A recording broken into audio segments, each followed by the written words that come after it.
So this one qualifies as to be the first sacrifice of a rebuilt temple. Attention. This message goes to every human being on earth. Listen carefully.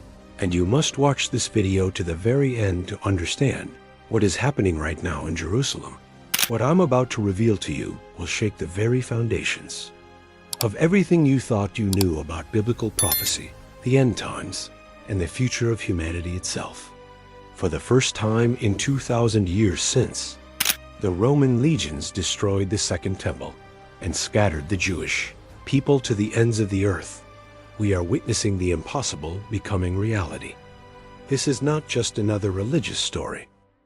This is not just another archaeological discovery. This is the moment that prophets, kings, and believers throughout history have longed to see but never witnessed. Soon we will be Zoiche, we will all see the building of the third temple in Jerusalem very soon. Today, as you watch this video, events are unfolding in the Holy Land that could change the course of human history forever. Well, 3 years ago, the arrival of 5 red heifers in Israel attracted global attention. Well, today, those cows are in ancient Shiloh. CBN's Chris Mitchell explains the significance of this historic event.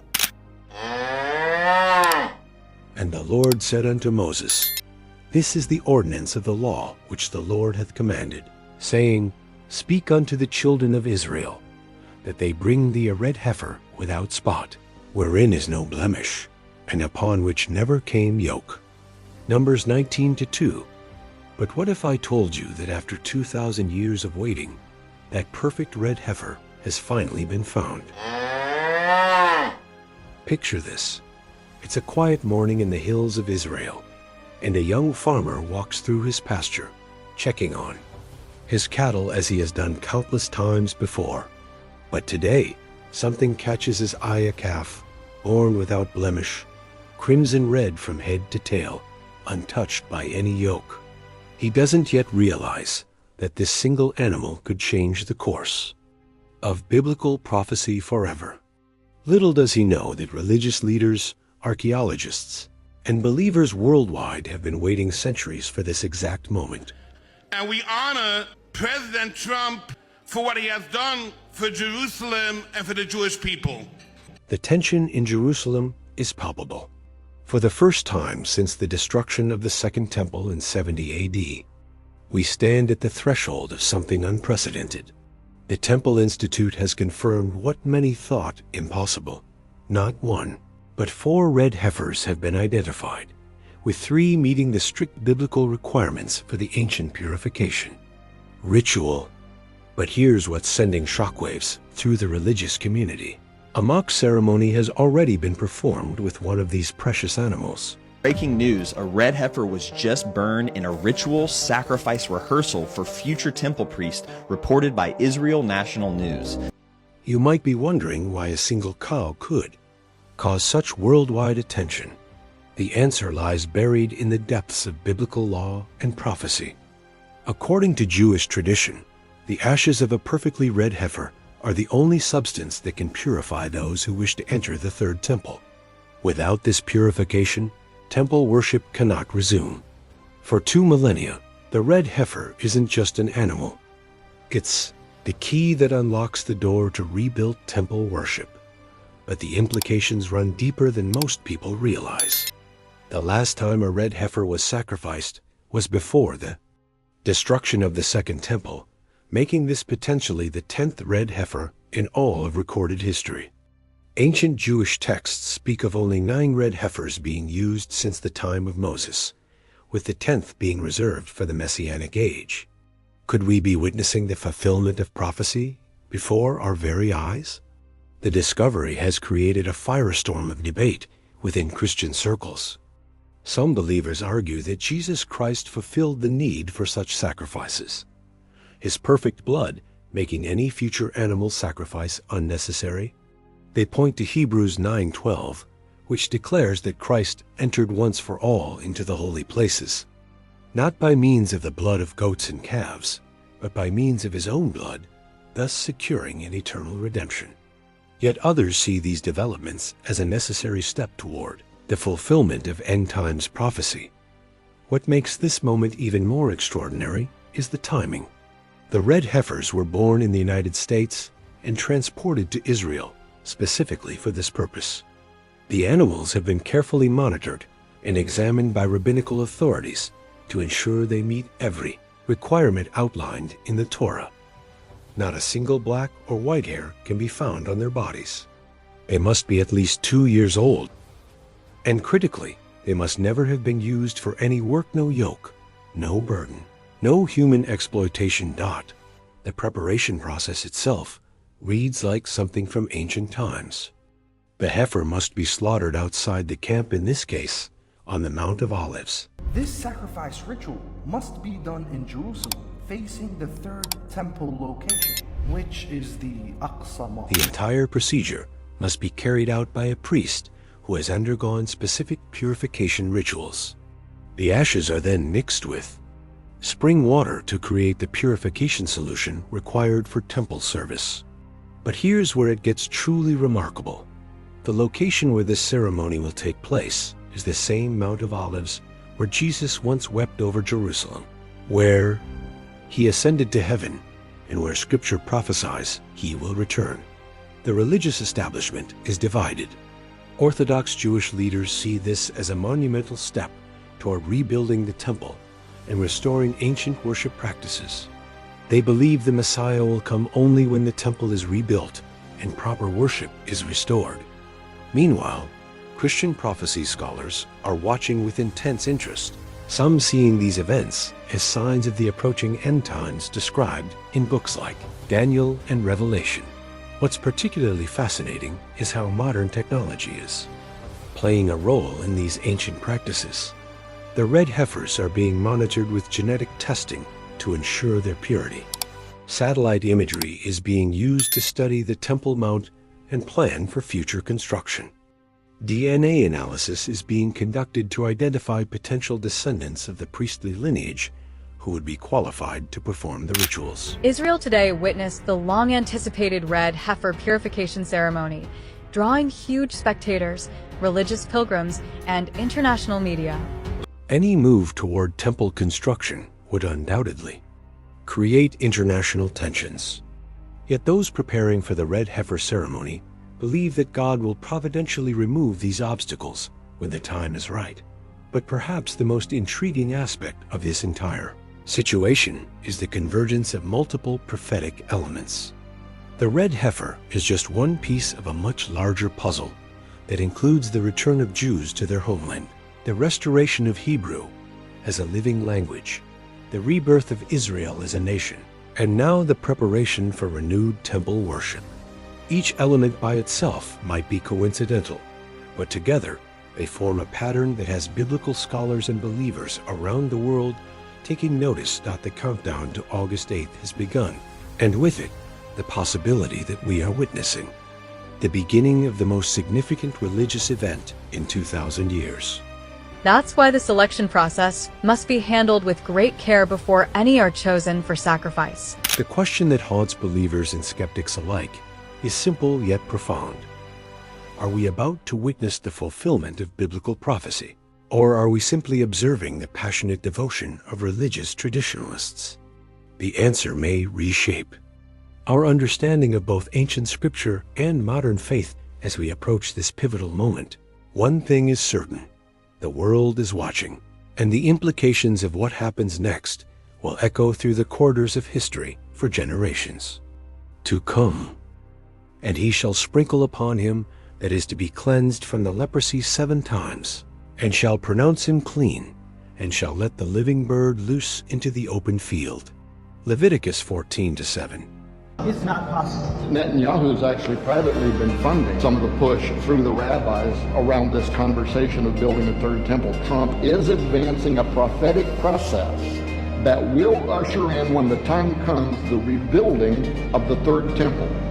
So this one qualifies to be the first sacrifice of the rebuilt temple. But what if the cleansing required today isn't just for individual purification, but for an entire nation preparing to restore the most sacred worship known to humanity? The sun rises over Jerusalem, casting long shadows across the Temple Mount, while just miles away, in a secure facility, red heifers graze peacefully, unaware that they hold the keys to one of the most profound religious events in human history. These aren't ordinary cattle. They represent the culmination of decades of searching, planning, and preparation by religious authorities who believe we are living in the final chapter of biblical prophecy. The examination process for these remarkable animals has been more thorough than any medical procedure you could imagine. Each hair has been scrutinized under magnification. Every marking has been documented. The animal's movements, diet, and environment have been carefully controlled to ensure they remain ritually pure. But here's what makes this situation unprecedented. Never before in modern history have qualified religious authorities had access to multiple red heifers simultaneously, giving them options and backup plans that previous generations could only dream of. The Temple Institute, the organization overseeing this historic preparation, has been working tirelessly for over 3 decades to restore every aspect of ancient temple worship. Their Jerusalem headquarters houses exact replicas of temple vessels, priestly garments, and ceremonial objects, all crafted according to biblical specifications. The golden menorah, the table of showbread, the incense altar, every piece meticulously recreated and waiting for the moment when temple service can resume. The red heifer ceremony isn't just about one ritual. There is growing support for rebuilding the Third Temple, with both Jewish communities and evangelical Christians praying for it to happen soon. There's no reason why the miracle of the reestablishment of the temple on the Temple Mount is not possible. Groups like the Temple Institute and the Temple Mount Faithful have worked tirelessly to prepare for its construction. It's about unlocking the door to this entire ancient system of worship. But the complexity of the preparation goes far beyond the animals themselves. The priests who will perform the ceremony must undergo purification rituals that haven't been practiced in 2 millennia. They must be genetically verified as descendants of Aaron, the first high priest. They must study ancient texts that detail every movement, every prayer, every precise action required for the ritual. One mistake, one deviation from the prescribed procedure, and the entire ceremony could be invalidated. The location itself adds another layer of prophetic significance. The ceremony will take place on the Mount of Olives, the same mountain where the prophet Zechariah declared that the Lord's feet will stand in the day of his coming. The same hill where Jesus wept over Jerusalem, knowing that the temple would be destroyed and his people scattered. The same place where he ascended to heaven, with angels promising that he would return in like manner. Could it be mere coincidence that the red heifer ceremony, the key to temple restoration, will occur on this prophetically significant mountain? The timing of these events has created intense speculation among biblical scholars. We are living in the year 2025, marking 1,955 years since the destruction of the Second Temple. The Jewish calendar places us in the year 5785, with many rabbinical authorities suggesting that the Messiah must come by the year 6000, just 215 years from now. The convergence of these timelines with the appearance of the red heifers has created a sense of urgency among those preparing for the ceremony. What's particularly striking is how these ancient practices are being adapted for modern security and documentation. The ceremony will be filmed and photographed, something that would have been unimaginable to the priests of Solomon's day. International media outlets are requesting access. Security forces are planning crowd control measures. The intersection of ancient ritual and modern technology creates a surreal atmosphere that highlights just how unique this moment in history truly is. The 3 qualified red heifers named Melody, Rosie, and Violet have become the most famous cattle in the world. Their genetic profiles have been studied by scientists. Their health is monitored by veterinarians. Their security detail rivals that of world leaders. Each animal represents years of selective breeding and careful husbandry, with their American ranch origins adding an unexpected international dimension to this ancient Jewish ritual. Red heifer sacrifice ritual. What is it really? Let me summarize this for you. In Judaism, Jewish people are impure, and for them to be purified, they must sacrifice a very rare breed of red cows known as the heifers. The ritual itself, as prescribed in Numbers 19, requires the heifer to be slaughtered and burned completely hide, flesh, blood, and dung. Cedar wood, hyssop, and scarlet wool must be added to the fire. The ashes are then collected and stored for use in the purification water. But here's what makes this ceremony so crucial. These ashes are the only substance that can purify someone who has come into contact with death, making temple service possible for the first time in nearly 2,000 years. The theological implications have created heated debates within Christian communities worldwide. Some believers see these developments as exciting signs of Christ's imminent return, pointing to prophecies in Matthew 24 and 2 Thessalonians 2 about the temple being rebuilt before the end times. Others argue that Jesus' sacrifice made all animal sacrifices obsolete, viewing any attempt to restore temple worship as a step backward rather than forward in God's plan. The preparation has also revealed fascinating details about ancient temple practices that scholars had only read about in texts. The process of creating the purification water involves specific measurements and procedures that are now being tested in real-world conditions. The clothing worn by the priests during the ceremony has been recreated using ancient techniques and materials. Even the tools used for the ritual have been crafted according to biblical specifications, with no modern materials or methods allowed. Perhaps most intriguingly, the red heifer ceremony is just the beginning. The Temple Institute has already prepared detailed architectural plans for the Third Temple, based on biblical descriptions and archaeological discoveries. They have trained priests in ancient musical instruments and songs. They have grown specific plants mentioned in temple rituals. They have even prepared the cornerstone that would be laid for the new temple's foundation. The international response has been mixed but intense. Jewish communities worldwide see this as a potential fulfillment of their deepest prayers and hopes. Christian prophecy enthusiasts view it as confirmation of biblical predictions about the end times. Islamic leaders express concern about any activities that might threaten the Al-Aqsa Mosque complex. Political analysts worry about the potential for regional instability.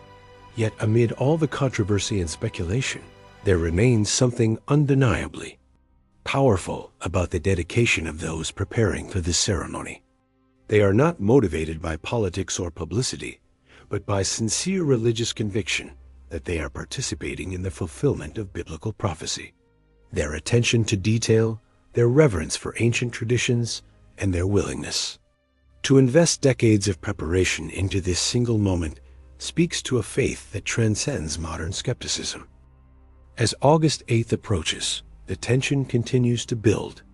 Weather patterns are being monitored to ensure optimal conditions for the ceremony. Security measures are being finalized. International observers are making travel plans. The world is holding its breath, waiting to see if this ancient ritual will indeed open the door to a new chapter in religious history. The question that haunts every observer is whether this ceremony will be merely a historical reenactment or the beginning of something far more significant. Will the ashes of the red heifer simply be stored away as a curiosity, or will they soon be used to purify priests for service in a rebuilt temple? The answer may determine not just the future of religious practice, but the trajectory of human history itself. And a man that is clean shall gather up the ashes of the heifer and lay them up without the camp in a clean place, and it shall be kept for the congregation of the children of Israel for a water of separation. It is a purification for sin. Numbers 19-9. But what happens when those ancient ashes are finally gathered again after 2,000 years of waiting. The morning of August 8th arrived with an intensity that seemed to charge the very air around Jerusalem. As dawn broke over the Mount of Olives, hundreds of religious authorities, media representatives, and believers from around the world gathered to witness something that hadn't occurred since before the birth of Christ. The weight of history pressed down on everyone present. This wasn't just a religious ceremony, but potentially the turning point that would reshape the future of biblical prophecy. The precision of the ritual was breathtaking to observe. Every movement had been rehearsed countless times. Every prayer had been practiced until it flowed with ancient rhythm. The priest, dressed in specially woven linen garments, approached the red heifer with the same reverence that Moses might have shown. 3,000 years ago, the animal, calm and perfect in its crimson coat, seemed almost to understand the significance of the moment. There was no struggle, no resistance, just the fulfillment of a divine ordinance that had waited millennia for this exact moment shifted in the spiritual atmosphere. Witnesses described feeling as though they were transported back to the time of the tabernacle, when God's presence dwelt among his people in visible, tangible ways. The smoke rose skyward, carrying with it the prayers and hopes of generations who had longed for this day. But here's what made this ceremony even more remarkable. It was being broadcast live to millions of viewers worldwide, making it, perhaps most significantly, the cornerstone preparation had sparked a global conversation about the role of prophecy in modern society. Skeptics questioned whether ancient texts should guide contemporary decisions. Believers argued that divine promises were being fulfilled before their eyes. The debate transcended religious boundaries, touching on fundamental questions about faith, reason, and the nature of historical truth. The cornerstone itself had become a symbol of hope for some and a source of anxiety for others.